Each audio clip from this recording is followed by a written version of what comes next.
I think some people are still working on it, but I'm going to go ahead and get started. And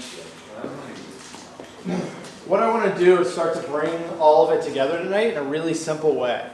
So a deck, it can be used for a lot of different reasons. What are some reasons that you might put together a pitch deck, which summarizes your company?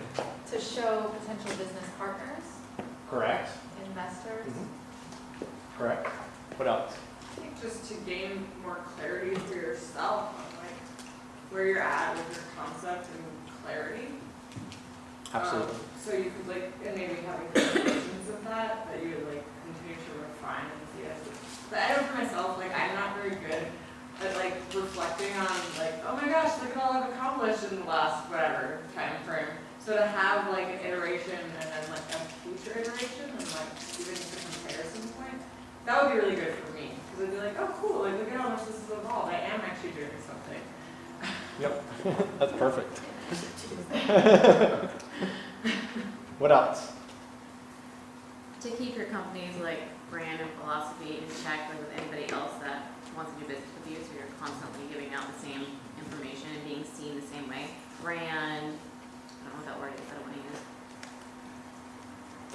I think it goes into our conversation out there, which is focus too. Yeah. Like just making sure that it's really dialed in and focused. And when you get everything on paper, that's when you can see the gaps, what's missing, or what's an error, right? Like sometimes if it's in motion and you're doing it day after day, you can overlook things. But if it's on paper and it's there, then you can say, all right, did I do it? Did I not? What did I miss? If you didn't hit the mark, right? So. Absolutely. And so the other piece of that is what I found is that you also can get other people to review it. Because what happens is that you might go talk to somebody and they're like, oh, tell me about your business. And you tell them like 3 or 4 minutes, pitch on your business, but you leave out a bunch of it, right? You're not telling them the whole story. They're like, hey, that sounds like a great idea. And you're like, oh yeah, I've got a great idea.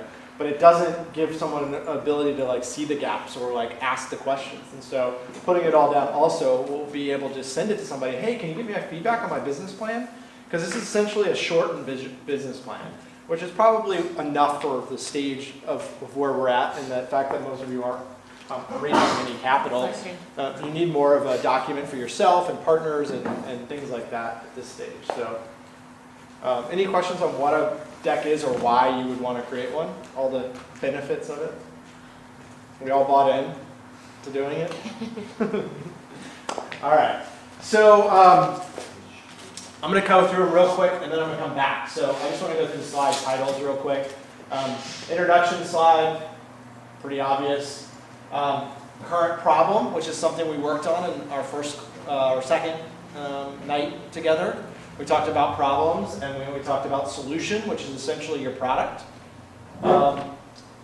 Your business model, right? Like how do you make money? What are the pricing strategies? Those are the things that we were working on over the last few weeks. This is the industry opportunity. So what's going on? What are the trends in the industry? Is it a growing industry? Like why does what you do matter at this time in history? Went the wrong way. Market opportunity. So we talked about this. Who's your target market? Narrowing it down, defining the segments, talking about how big they are, right?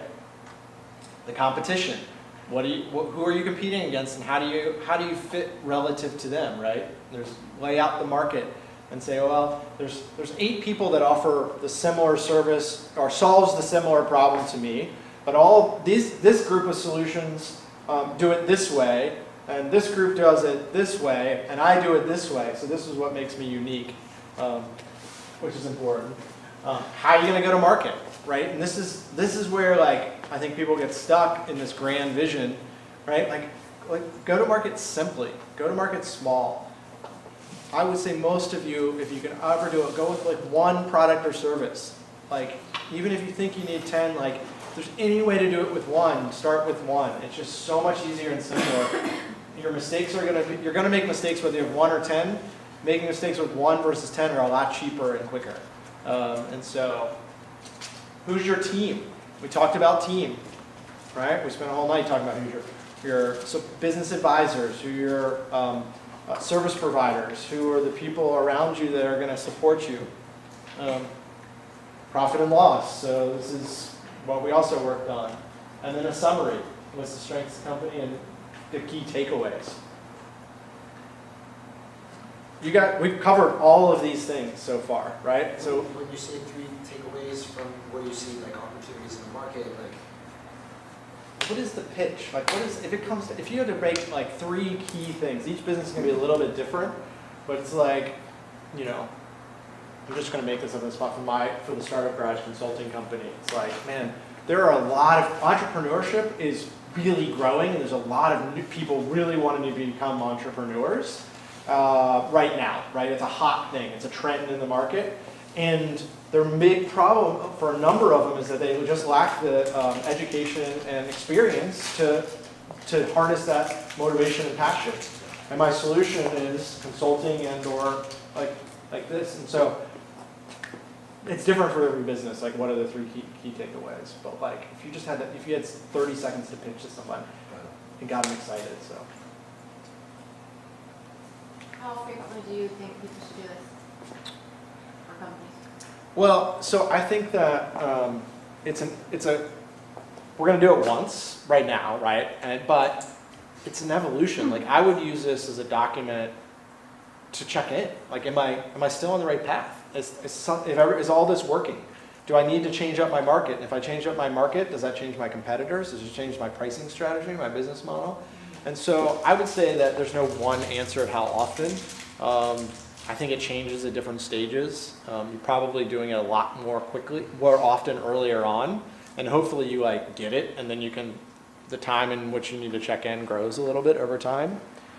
But anytime you go through a transition or feeling unfocused, or I print mine out and set it on my desk. Like, I have a stack of papers that summarize my business so that if I get unfocused, I can go back to that and look at it. What other questions? Do you guys get a sense also of how much you've done already by looking at this? Like, we've covered every single one of these, and so you've got an idea. So tonight, I don't want you, the goal isn't to get this perfect tonight, but what I would love to do is just get a couple sentences that is the best you got for each slide tonight, so that we leave here with a complete slide deck. Now, it's complete in that you filled out every slide. It's not complete in the sense that it's the first draft, right? Like, it's going to be completely iterated over and over and over. And so I think let's not let perfection be our enemy tonight, but go through it. So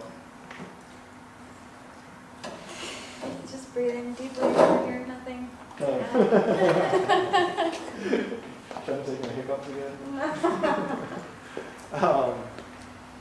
Questions? More questions? On the financial part, what's the best way to kind of lay that out? Like, how do you communicate that in a simple way on a single slide? Yeah, so you've got 2 slides that really talk about the different parts of the financial piece. So the first one is the business model, which really talks about how it's the revenue part of it, right? It's like, how are you making money? I understand that part. Okay. What's the next one? So what I have suggested for this stage business and for not raising capital is that you would take an annual, for profit and loss, you would put it down so it's just annual, and you could use that as a summary. Table or something? Yeah, you just copy the table from the Excel file and copy it into this as a summary. And you could even eliminate some of the detail, you could just have operating expenses 1 line and cost of goods sold as 1 line, right? Instead of the long list of operating expenses. Yeah. That would be another option for you. That makes sense, thank you. Other questions? Yes, I guess I do have a question. So when we did out the table, the original profit and loss and all that, I realized I am going to make big pivots in my business. So when I look at this now, I'm like, fuck, I don't know. Like, you know, I did all of the work for this original model, and for example, my clientele is going to be shifting. Sorry for the camera for this one, but Just the camera, not. not you guys. But I just, so should I just guess? I mean, because basically it's the client, you know, a couple things that are shifting, like the people that I want, that I'm going to market to, the way that it's structured in that way, and then also just like a couple big foundational things. So a lot of the stuff that I already found out and like have researched, I need to research. And so, should I just guess at this? Well, I mean, you could guess, or you could start doing the work tonight, because, so you're doing exactly what every entrepreneur has to do a bunch of times. Yeah. So the pivot, everyone know what the pivot is? It's like the, oh, fuck moment. Yeah, well, it's scary, right? Because I've been building this since 2013. And I had a clear plan, and then I was like, I'm not going to make nearly enough money to make me feel happy. Like, to feel that the amount of work I'm putting in lends me the lifestyle I want. So now it's like bigger dreams, which is exciting and attainable and also scary and also a lot more work all over again. So it's nice to hear other people do it, because I just feel kind of stupid for not having like seen it sooner, I guess. Every single, like, I don't know, I've never met any entrepreneur that was like, I've got an idea, okay, here's my plan, okay, I'm gonna go do it, and like, I got it all right. I came up with it all right, and the first time I thought of it and came up with a plan, like, that's not, like, we go back to that lean product cycle, which is like this iteration. So now, you're not gonna spend 3 years doing the wrong thing, you've got a new plan. Set it up, figure out how to figure out if that's gonna work or not in the next couple Just do days, that a week. tonight. Well, Because I don't have like the like proper foundation for this, so it's Yeah. discouraging. well, it's gonna take some a little bit of time, but like, how do one, you've done it before, so it's gonna be way quicker than the first time you did it, right? And I've gone through it thousands of times at this point in my life, right? And it's like, as an entrepreneur, like, that is, that's the mindset, that's the cycle, that's like, that, I don't know, that's like the core of entrepreneurship. And so, like, get excited about it and like you get to create something new and like go through it again. And you're gonna get way better every time you do it, actually, every time, and the company's gonna get better. And this isn't your last pivot, Right. I promise. I know that's the truth. Thank Yeah, you. just to reiterate that, I was feeling the same way, like, so you just said you've done it thousands of times, but how many businesses have you run and started? Just Not a handful. Thousands, right? Right. But each one of those, you're constantly kind of reworking it or revisioning it, and it's never perfect, or it's more about moving forward and figuring out your trial and error. Absolutely. Not necessarily about like having the best one. That's From the day one, no, it's like coming up with the best you got today, and how do you learn a little bit more tomorrow and get closer and closer and closer and just closer. keep doing And it. just keep iterating this process. So that, like, you know, now I could create a deck for a new company in probably an hour, because I've done it so many times, right? I know where to find the research, I know how to do this, and like my brother and I do this all the time. We've been talking about starting a company together for a long time, and so we'll just on a random, you know, Thursday afternoon, we'll shoot someone an idea, and then, okay, that's a great idea, and like we'll spend an hour going through and putting together the business model and like analyzing whether it makes sense. And every time we've like within an hour, we've been like, this isn't a good idea, right? Like, but like, It's we, a fun exercise. it's a fun exercise. And one time we're gonna probably be like, oh my god, like, I think we just found something here, right? Maybe, maybe not. Yeah. But I yeah, appreciate that, and that was, for me, kind of coming back full circle, like what the process I'm going through, and trying to just get ideas and go with it, and then reanalyze the next day. Kind of this meandering right, towards it. and that's absolutely the process. And it can be frustrating, right? Especially like when you like had this whole vision and idea, and then you got new information and it changed, right? You're like, oh wow, like I thought this was gonna work. But better to be there today than a year from now or 2 years from now, right? And it's like, wow, like this is great. And that's why I talked about why I thought learning the financials were so important. And I know that it can be disheartening for some of you that like thought, you know, you both shared like, oh man, it didn't do what I thought it was going to, or at least she did. But this happens all the time. And I talk to people who have started big companies before and been successful, and then the next one they come to me and I'm like, this doesn't make any sense. Like, it's not even, like previous success isn't even a caliber of whether you got it right the next time or not. And it's actually probably more true that if you've had a success, your ego's getting in the way of the next one. I worked for a guy that did that. Yeah. He did a startup and sold it for a bunch of money, and I worked for a startup and he lost it all, including his college. I mean, I'm not certain, but I know he put a lot of his personal money into his college. It's very common. Yeah. So, Thanks for sharing, yeah. by the way. Appreciate that. Yeah, thank you for the feedback. It's really easy to hear other people maybe like say what I said and see it differently, but you know, when it's your own stuff, for me it's easy to feel overwhelmed with like, you know, for a second I feel like I'm oscillating between feeling really clear and really like in my power and just realizing my dreams more clearly actually from having that. And then the other side of just feeling in a tornado. Like, not really. So would that be, what do you guys think of the definition of how entrepreneurship feels? Yeah, there's gotta be That's an hour in the day of an entrepreneur. Feeling so clear and on top of things, and then I feel like I'm in a tornado. Sounds about right.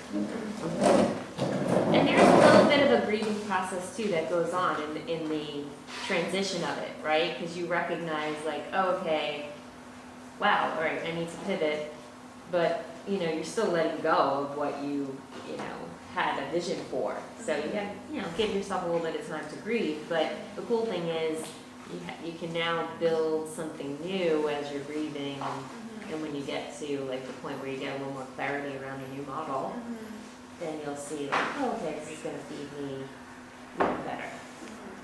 But don't let yourself grieve the loss of.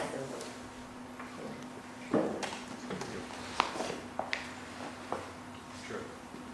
Hey, do you want to? right now. Well, because I think it's a good breaking point. Before we dive into the work, she's got a cool exercise to kind of bring it back to. Nothing yet, right? No, well, that's. She's gonna do an exercise here for 15, 20 minutes, and then we're gonna come back to this deck, and we're gonna work on the deck the rest of the evening. So. Speaking of, why don't you guys like jumping jacks? It's true. Okay, so tomorrow night is our next private workshop, and I'm really excited about this because I talked to our speaker and he gave me all the bullet points of what's going to be happening tomorrow. So it's going to be on Evolved Enterprise Framework, how to build a business around your purpose, and the 4 pillars of entrepreneurial artistry, 4 simple questions that will guide your entire entrepreneurial journey. So in this workshop, we'll learn what questions to answer before diving into tactics and strategy to get the most from all your future professional growth. Next one, start to write your vivid vision, the ultimate tool to clearly guide your strategy and attract great team members. Next one, discover the simple and practical framework for building a business around your purpose with greater profits than traditional business models. So it's a different way to, it's different than the traditional models. So our speaker, Dimitri, he's an incredible guy, and we're so lucky he's coming. So he's co-founded multiple 6 or 7 figure businesses in various industries and consulted dozens of startups and top online personal brands.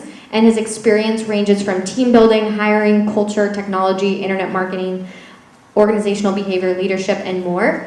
And he's just led this workshop with his private business groups. You have to be in like 6 or 7 figures, and he's just coming to our group to give this workshop for all of us, and it's going to be amazing. So I invited everyone to this page, Did you get the invite on Facebook? Okay. So everyone got invited to this on your Facebook page, and so it's private, no one could see it, but it's just all the details, and if you want to invite a friend, I definitely bring a friend, it's going to be really great. So I'm going to pass around a piece of paper in a little bit, and if you could write down if you're coming, and then if you're bringing a friend, so I know how many people are coming. But it's going to be good. Okay. Does this help? That's great, just keep using it. I don't want to use it. Okay. Okay, so we're going to break up into groups of 3. Okay, so we're going to break up into groups of 3, and you're going to want to sit close to each other. So go ahead and just break up into groups of 3, and then when you're done, just look back up here.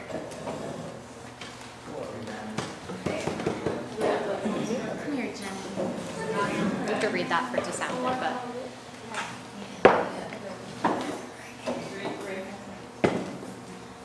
And the workshop tomorrow night's gonna be recorded, right?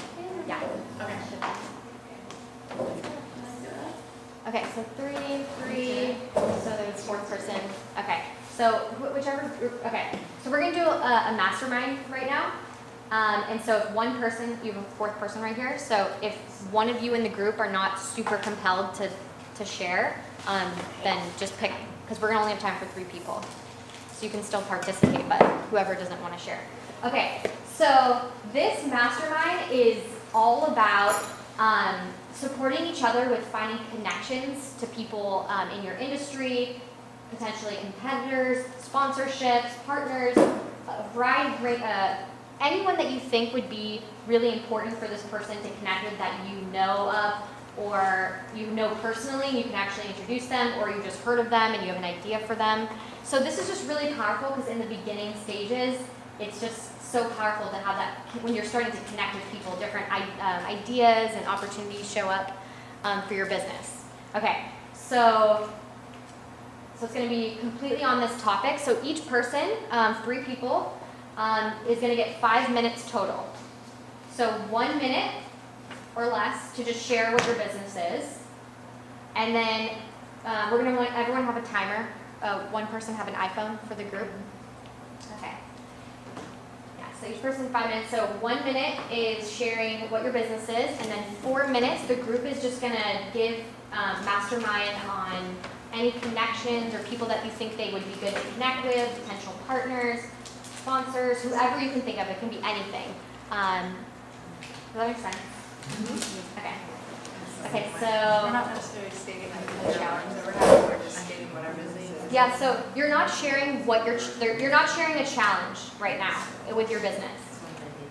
You're not sharing a challenge. You're literally just saying what your business is. And right now, this is purely masterminding on who could be potential partners or people to connect with. That's it. No business challenges right now. Does that make sense?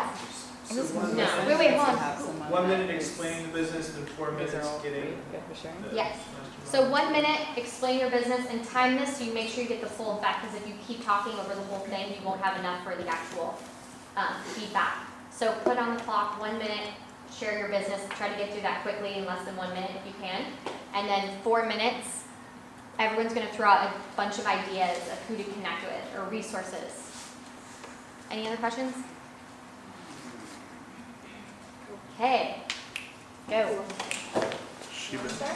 Like, in film and TV, I really want to launch myself into like that space and get more exposure in doing like a cooking show or PR in any way. So if you have good recommendations for like PR firms and people that can kind of do that, I'd be interested in learning more. I may know someone. I'll connect you. Cool. Okay. Brigetta, although she Oh, is. Brigetta, She's yeah. over here. But you just have to Yeah, reach out to her. That's true.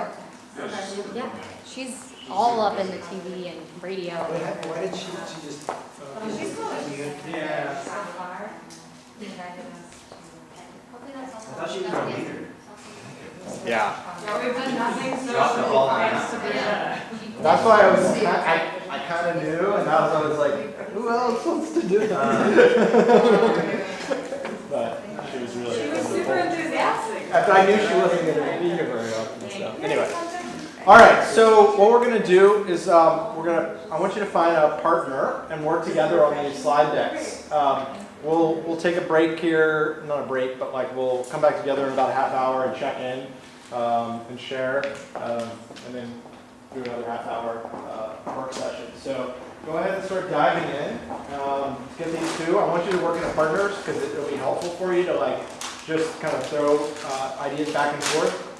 Maybe one way you can do it, however you guys decide, but one way to do it is maybe, focus on the first 3 or 4 slides, maybe the first 4 slides, do one person's 4 slides and the next person's 4 slides, and then if you have more time, go back and kind of go back and forth that way. That might be one way to work together on this. I'll be walking around to answer questions.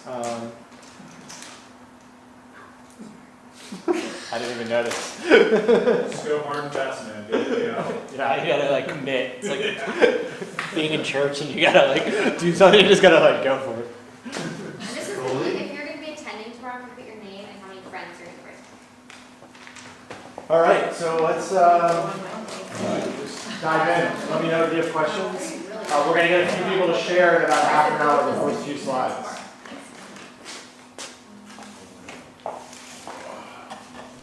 That was being caused by diet, as well as a lot of chronic pain and indigestion. So changing my diet had dramatic positive effects in my life.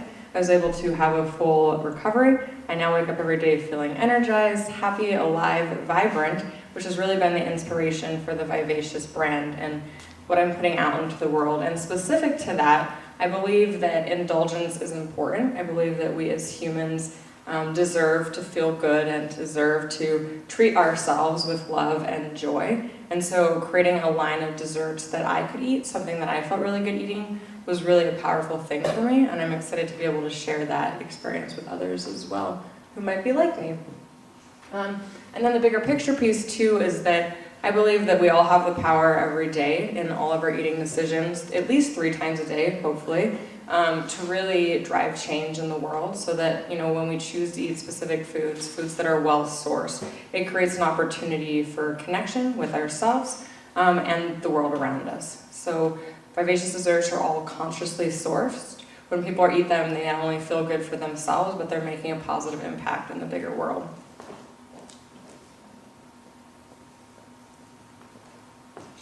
Okay, so instead of problem, we have an opportunity here. So there's lots of people like you that deserve to indulge and feel great in doing so, but they're having a hard time finding access to those sorts of things. So either you might stay home because you don't want to deal with the annoyance of going out to eat and having options that don't fit your dietary needs, or you go out to eat, but then you have to say no or ask for changes to things when you're out in the world. Or maybe you just want to sit at home and have an awesome treat that's easy to access, but if you don't want to make it yourself. And so this is what Vivacious Desserts aim to solve. Probably could shorten that slide. So meet the desserts. They are healthy grain-free options. They're easy to access. You're going to find them in your local coffee shops and different bakeries and cafes around the city. So when you're out and about living your day-to-day life, you're going to be able to get a healthy, nourishing, and delicious dessert with ease. You can also get them in natural food stores, things that are easy to pick up and take home to share with your friends, or if you're just sitting at home, having a movie night with yourself, a little self-love fest. It's something that you can really enjoy and feel good eating. And then finally in an online store as well. They're going to create freedom from pain, inflammation, or other indigestion that many of us might experience in this category who have had dietary restrictions. And there's flavors for every preference. So these desserts taste really good, and then they have a great positive impact in the larger world through the conscious sourcing of the ingredients. That's it.